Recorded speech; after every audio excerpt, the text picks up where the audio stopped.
Hello friends, welcome to the channel Pharma Hub. आज हम start करेंगे बी फार्मेसी फर्स्ट सेमेस्टर का दूसरा सब्जेक्ट BP 102T यानी कि फार्मास्यूटिकल एनालिसिस। तो चलिए शुरू करते हैं। तो सबसे पहले हमें ये पता होना चाहिए कि फार्मास्यूटिकल एनालिसिस का क्या मतलब होता है। फार्मास्यूटिकल का मतलब होता है कोई ड्रग या मेडिसिन, और एनालिसिस का मतलब होता है विश्लेषण करना यानी कि जांच करना। तो किसी भी ड्रग के या मेडिसिन के बारे में हम लोग जो जांच करते हैं, यानी कि वो क्या है, कैसा है, कितना है, और कैसे हम लोग उसको डिटरमाइन कर सकते हैं, ये पढ़ते हैं हम लोग फार्मास्यूटिकल एनालिसिस में।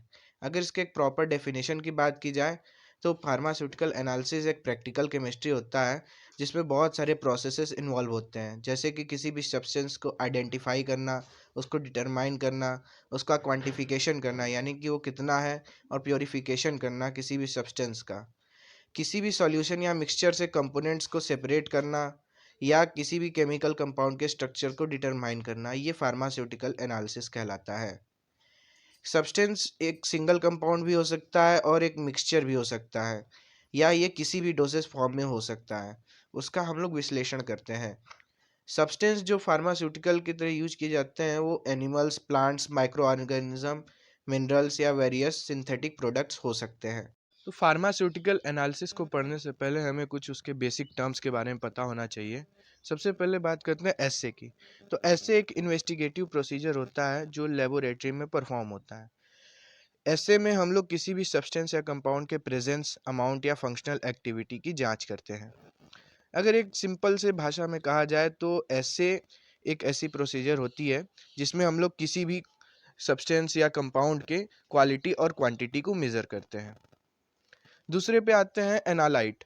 तो किसी भी ऐसे प्रोसीजर में जो केमिकल एंटिटी होता है यानी कि जो केमिकल कंपाउंड होता है उसे हम लोग एनालाइट कहते हैं। जैसे कि एक एग्जांपल की बात करें तो HCl। तीसरा होता है टाइट्रेंट। तो जब भी कोई हम लोग ऐसे परफॉर्म करते हैं तो उसमें हमें एक कंपाउंड मिलता है जिसका स्ट्रेंथ यानी कि कंसंट्रेशन हमें पता रहता है।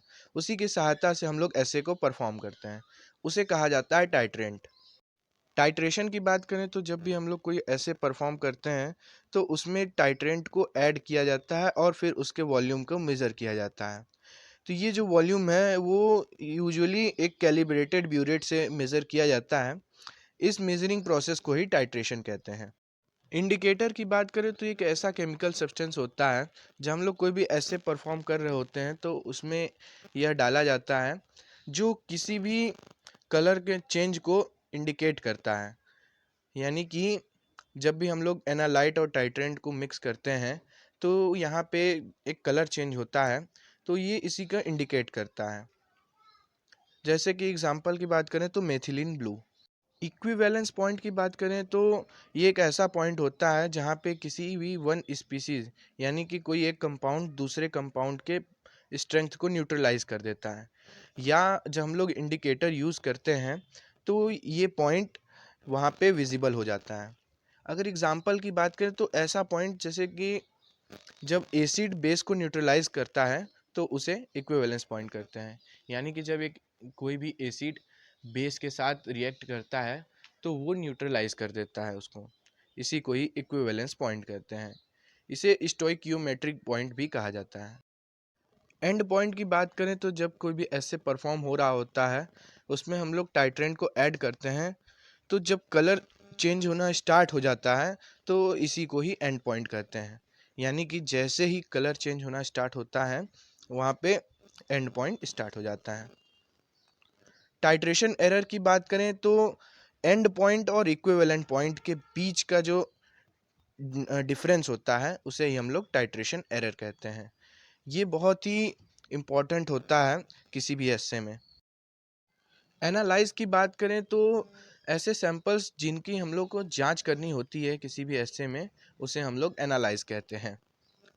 स्टैंडर्डाइजेशन की बात करें तो ये एक ऐसी प्रोसेस होती है जो किसी भी सॉल्यूशन के मोलैरिटी या नॉर्मेलिटी यानी कि उसके कंसंट्रेशन को एक्चुअली डिटरमाइन करती है, उसे हम लोग स्टैंडर्डाइजेशन प्रोसेस कहते हैं।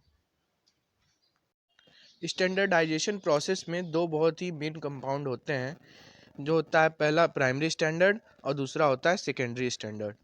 प्राइमरी स्टैंडर्ड एक ऐसा सब्सटेंस होता है जिसकी प्योरिटी हमें पता होती है और बहुत ही केयरफुली वेट होता है, यानी कि उसकी क्वांटिटी हमें बहुत ही केयरफुली वेट करनी होती है, और ये किसी भी अननोन सॉल्यूशन के स्टैंडर्डाइजेशन में बहुत ही हेल्पफुल होता है। सेकेंडरी स्टैंडर्ड सॉल्यूशन की बात करें तो ये एक दूसरा स्टैंडर्ड सॉल्यूशन होता है, ये भी अननोन सॉल्यूशन के स्टैंडर्डाइजेशन में हेल्पफुल होता है। प्राइमरी स्टैंडर्ड और सेकेंडरी स्टैंडर्ड में बस यही डिफरेंस होता है कि प्राइमरी स्टैंडर्ड बहुत ही हाई प्योरिटी का कंपाउंड होता है। टाइटर की बात करें तो टाइटर किसी भी सब्सटेंस का एक ऐसा वेट होता है जो किसी स्टैंडर्ड सॉल्यूशन के 1 ml के केमिकली इक्विवेलेंट होता है। एग्जाम्पल की बात करें तो 1 नॉर्मल हाइड्रोक्लोरिक एसिड का 1 ml में HCl के 0.03646 ग्राम होते हैं, और ये केमिकली इक्विवेलेंट होता है सोडियम हाइड्रोक्साइड के 0.04000 ग्राम के बराबर होता है।